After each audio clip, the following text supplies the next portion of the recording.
Before you listen to the podcast, I want to tell you about one of my favorite things in the world, the LIT teacher training. Creating this comprehensive teacher training really felt like my life's work compilation, and I hold nothing back. My mission is for everyone to know and understand the whole body, functional movement, and the how and why behind the movement choices we make to feel empowered, transforming your own lives and sharing that knowledge with others. In the LIT teacher training, we investigate the poses and transitions, the energy flow through this vessel of our body, and work to move through space with increased precision and fluidity to create more joy and fun. So ask yourself, are you enjoying the life you're living in your body? If you're not fully, there's no better time than now to create new pathways and new opportunities. And with that fresh palette, attempt to emphasize growth and connection rather than accomplishment. Learning how to give people feedback in their bodies so that they retrain their own neural pathways and habitual movement patterns is truly a gift, and you will get that in this training. With both our self-guided and in real-time virtual experience, the 10-week training is rich in functional anatomy from my background as a physical therapist, methodology, and yogic philosophy through a modern-day lens. Like the 100 of others around the world, you will complete the training with new skills, sound knowledge, and confidence to teach others. And you have access to the training for life. Finally, our LIT teacher community is vibrant and supportive, and being a part of it is like having all your friends with who you speak the same language with the same passion. So join this experience for reverence of the body as the container of the divine to change your life. Go to lityogatraining.com, and I can't wait for you to join our community. I'm Lara Heimann, and welcome to Redefining Movement, a LIT podcast designed to investigate all aspects of movement from my background in physical therapy and neuroscience. My mission is to help everyone find freedom through smarter movement patterns and compassion for ourselves and others, so together we can live our most uplifted lives, benefiting all beings. Welcome to Wednesday Q&A, where you all ask the questions and we answer. I am joined, as always, by my gorgeous, new coiffed hair co-host, Kristen Williams. It looks so good. Hey, Lara. Hey, everybody. Yes, I got some major length taken out and weight taken out. I'm feeling light as a feather. It feels so refreshing, doesn't it? It's scary at first, especially when you just always put it up in a ponytail, but it's really nice to do. All right. Well, let's launch right in. Jaja Yoga. Any cues to help with anterior tilted pelvis in goddess? It is so common. It's super common. And the problem with goddess I've seen is people have this idea that their toes have to turn out a certain distance, 45 degrees or whatever it is. And therein lies your problem. A lot of people, while 45 degrees is the quote unquote normal external rotation of the hip, a lot of people don't have that and may never have that. And so they will turn the toes out and the hips won't go as far. So then they'll tilt at the pelvis to allow for that extra range. They actually tilt the pelvis, shifts the acetabulum just enough to keep the knees open. The very first thing to encourage somebody to do is turn their feet in and see if that will take tension off of the hips. So Lara, you always give a nice cue just to lift your toes up and turn it out to like where you feel the range stop, and then put your foot down. That's your natural turnout. I think a lot of people will also work, so they might be good at the feet, but then they will tend to just let the ribs pop. I do want to point out that you want to make sure that you're not overcorrecting.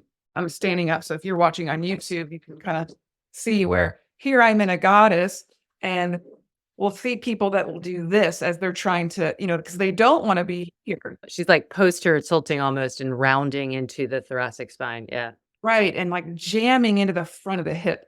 Another cue to help with that is if they're really here, they can hinge their trunk forward, bring their ribs more in line with the pelvis. So now I'm stacked, even though I'm pitched forward, about 10 degrees, Lara? Yeah, just a little bit of flexion in the hips, not in the spine. And that's exactly just to give that allowance. The other thing is when you bring your trunk up right, so your ribs are trying to stack over the pelvis, if you do have some restriction, probably fascial restriction that also might be felt in the muscles because fascia surrounds the muscles, it connects the muscles. We don't know, but it's soft tissue restriction.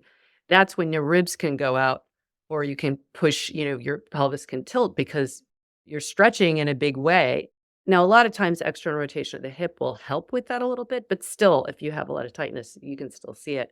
And I agree with you, just allowing that flexing in the hips, which keeps the spine nice and lengthened, is a great way of still getting the external rotation in the hip without struggling with the ribs over the pelvis.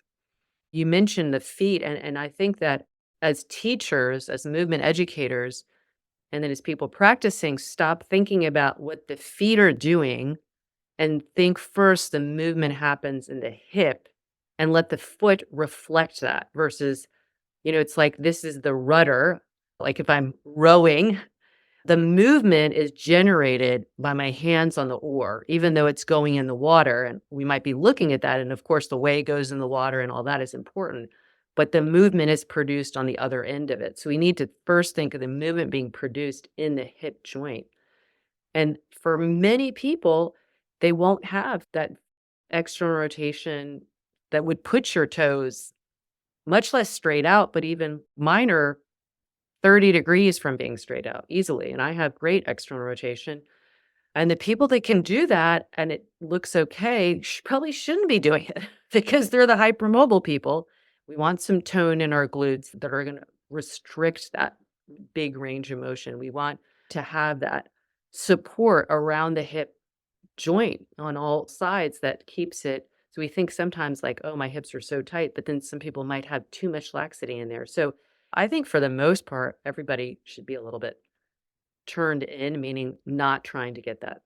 And then seeing how it feels. Again, if you have to correct, go more to the hip again. So like Kristen, flex the hip as opposed to try and, rounded the rib cage back and see how the movement at the hip can help everything else from the foot all the way up into the rib cage.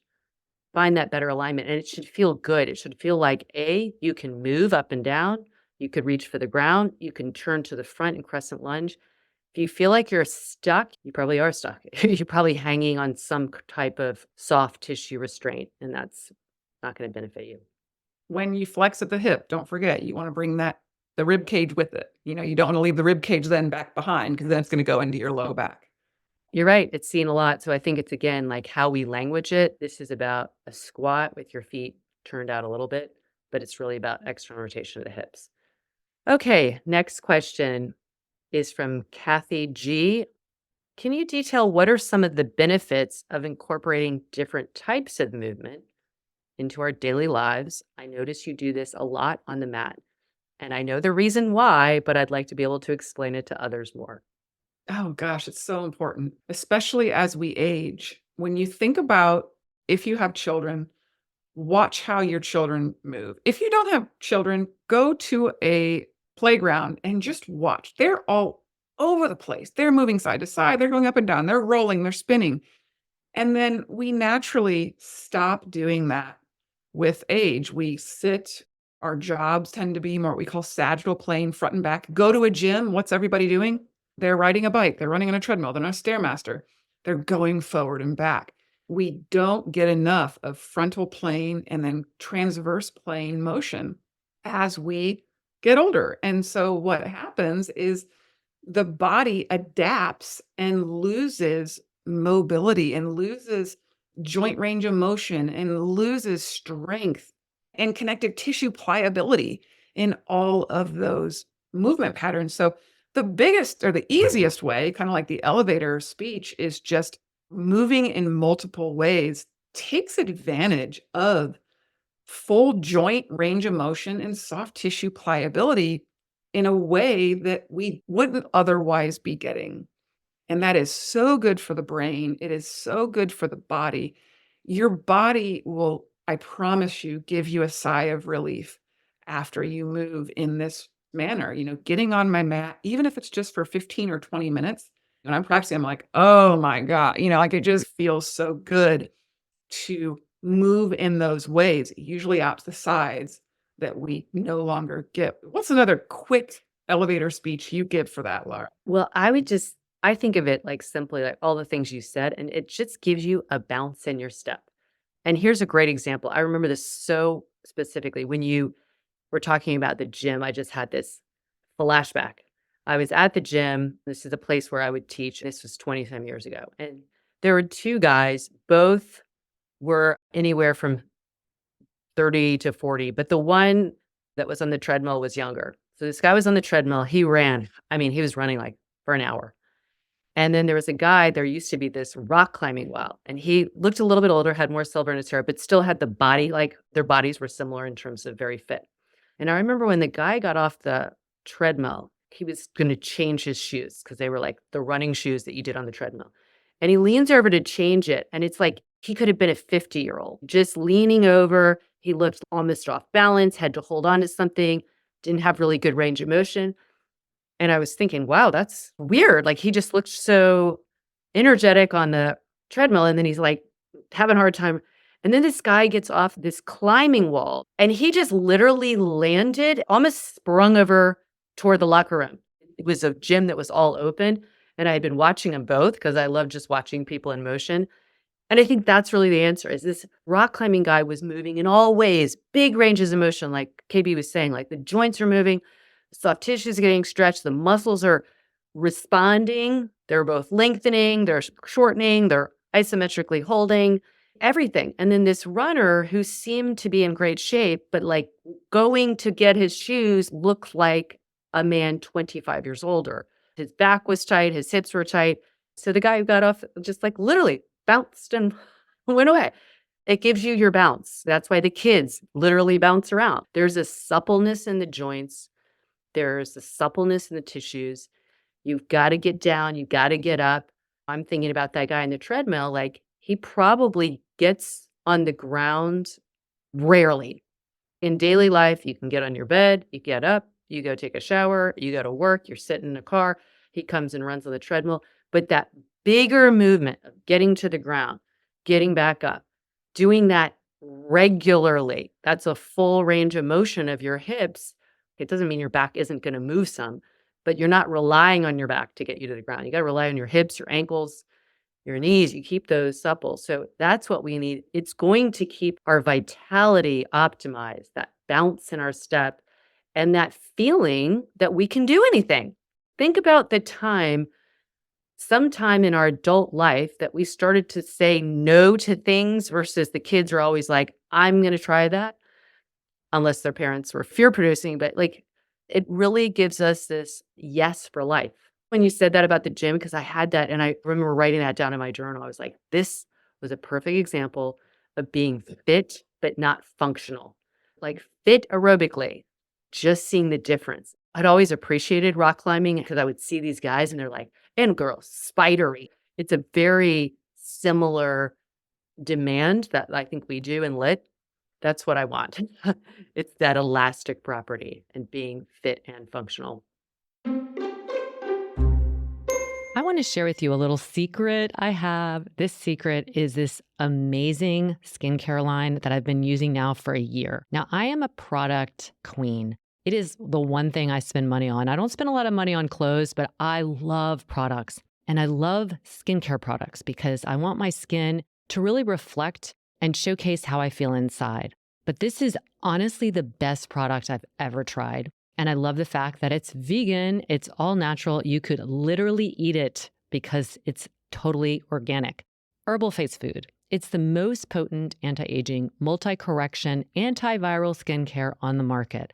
It's magic. I can't even describe it. I use a little bit of Serum 1 a few times a week, and it tightens up my skin. And then it also kind of whitens it a little bit, makes it feel like all the sun damage disappears. But you can go for the Serum 2, which is like the correction, and that goes into the more sun damaged areas. So you're just going to have to try it for yourself. So go to the show notes and hit the link. Lara20 is the code for 20% off Herbal Face Food. I love it. I want to share it with you all.